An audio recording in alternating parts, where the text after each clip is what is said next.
매일 성경 묵상을 돕는 해설 가이드입니다. 안녕하세요. 묵상 코치입니다.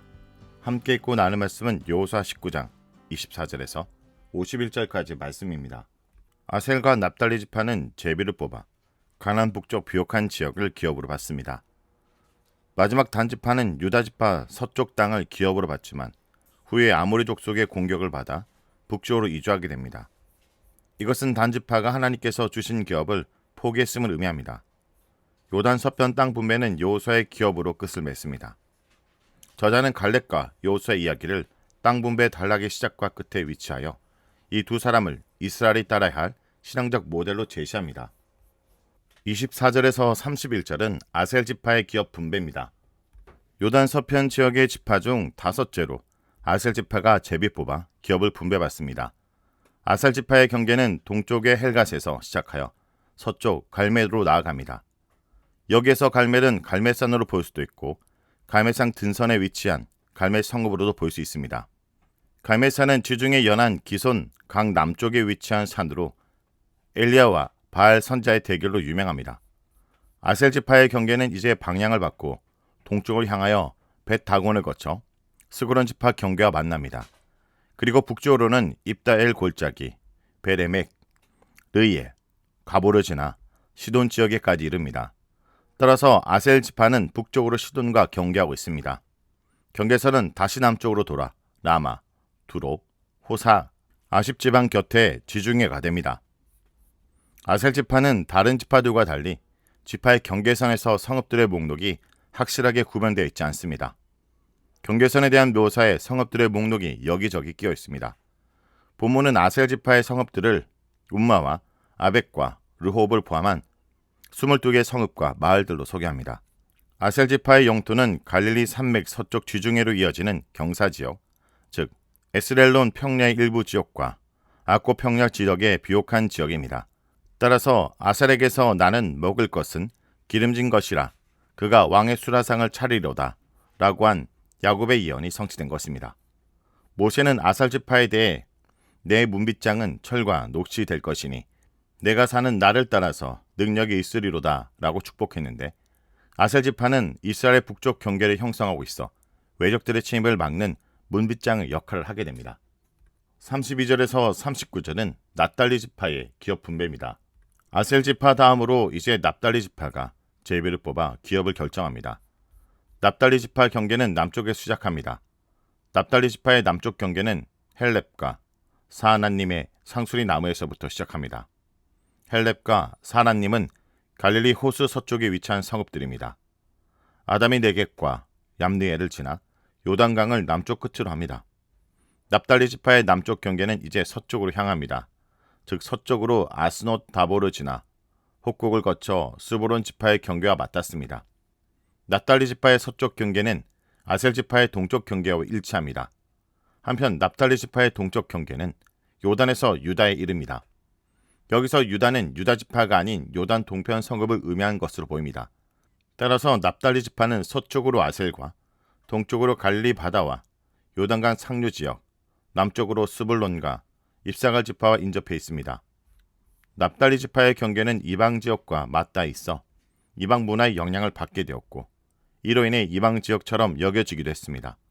스불론 지역과 함께 납달리 지역은 신약시대 예수님의 사역의 중심지가 됩니다. 납달리 지파의 경계에 대한 묘사에 이어 납달리 지파 성읍들의 목록이 제시됩니다. 35절의 경관 성읍들은 요수아에 대한 성읍들을 가리킵니다. 요수아와 이스라엘 백성들은 이전에 하술 왕 야빈을 중심으로 한 북방 연합군을 무찌르고 산 위에 세운 성읍들을 취했는데 경관 성읍들은 이것들을 가리키는 것 같습니다. 이러한 성읍들은 십딤, 세르, 함맛, 락갓을 포함한 19 성읍입니다. 40절에서 48절은 단지파의 기업 분배입니다. 요단 서편 지파 중 마지막으로 단지파가 제비를 뽑아 기업을 분배받습니다. 단지파의 경계는 유다와 베냐민 서쪽, 에브라임 남쪽에 위치합니다. 단지파의 성읍들은 소라, 에스다올, 이르세메스, 딥나, 에그론, 가드림논을 포함합니다. 이 중에서 소라와 에스다올은 삼손 이야기의 배경을 이루는 성읍들로 유다 지파의 성읍들의 목록에 등장합니다. 이것으로 추정하건대 단지파는 유다 지파 성읍들 가운데서 일부를 기업으로 받은 것 같습니다. 단지파의 경계는 해안 지역인 요바에 이릅니다. 저자는 단지파의 기업에 대한 묘사에 이어 단지파의 북쪽 이주를 언급합니다. 단지파의 북쪽 이주에 대한 기사는 사사기 18장에서 자세히 언급되는데 사사기의 저자는 이것을 매우 부정적으로 평가합니다.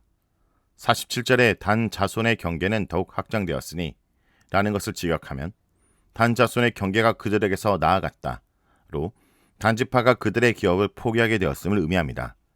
단지파의 이주로 이스라엘 경계가 넓혀졌음을 의미한다 볼 수도 있지만 그것보다는 기업으로 받은 땅을 포기하는 것에 대한 아쉬움의 의미가 큽니다. 사사기에 의하면 단 자손은 아모리 족속의 공격을 받아 산지로 쫓겨가게 됩니다. 그 이후 조금 더 안전한 지역을 찾아다니다가 헤르몬산 근처 북쪽 라이스 거민을 치고 그 땅을 점령하여 거주지로 삼게 됩니다. 단지파의 기업 분배 기사가 북쪽 지파들과 함께 소개되는 것은 이 때문입니다. 49절에서 50절은 여호수아의 기업과 결론입니다. 단지파를 끝으로 이스라엘 모든 지파들의 기업 분배가 마치게 되었습니다. 저자는 지파들의 기업 분배 단락의 끝에 여호수아가 기업을 받는 기사를 위치하게 합니다. 요단 서편 땅 분배가 점탐 사건의 영웅인 갈렙 이야기에서 시작하는 것을 고려할 때 또 다른 영웅인 여호수아의 땅 분배 이야기로 끝맺는 것은 적절합니다. 이것은 하나님께서 그들의 믿음과 충성에 보응하셨음을 의미합니다. 여호수아의 기업은 백성에 의해 주어집니다. 여호수아가 먼저 요구하지 않았음에도 불구하고 백성들이 자발적으로 지도자를 배려한 것입니다. 여호수아가 기업으로 받은 땅은 에브론 삼지 딘낫세라입니다. 여호수아는 그곳에 성읍을 건설하고 죽을 때까지 거주합니다. 드디어 대단원의 막을 내립니다. 레위 지파를 제외한 12지파가 모두 땅을 기업으로 분배받습니다. 이제 남은 일은 각 지파의 기업에서 레인들을 위한 성읍을 구별하는 일입니다. 저자는 땅 분배를 마무리하면서 다시 한번 이 일에 앞장섰던 지도자들을 언급합니다. 그리고 땅 분배가 실로의 해막 여호와 앞에서 이루어졌음을 밝힙니다. 즉 이스라엘 백성이 받은 기업은 하나님께서 각 족속에게 허락하신 것입니다. 따라서 이스라엘 백성들은 분배받은 기업을 차지하고 후손들에게 유업을 물려줘야 할 책임을 지닙니다. 오늘 본문에서 지도자는 가장 앞장서서 순종하고 가장 마지막으로 순종한 사람입니다. 여호수아는 맨 마지막에 자신의 분깃을 얻습니다. 이를 통해 희생하고 양발주하는 지도자로서 여호수아의 모습을 엿볼 수 있습니다. 지도자는 다른 사람을 먼저 배려하고 섬기는 자세를 가져야 합니다. 혹시 이 세상의 풍조와 자기 중심적인 가치에 지배를 받아 항상 내 몫부터 챙기거나 나 중심으로 모든 결정을 내리고 있지는 않습니까? 또 우리 공동체는 지도자의 필요가 무엇인지 잘 헤아려 배려하고 있습니까? 나와 우리의 공동체를 돌아보기 원합니다. 말씀을 놓고 기도하겠습니다.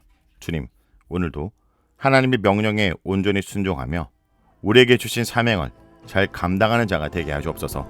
예수의 이름으로 기도합니다.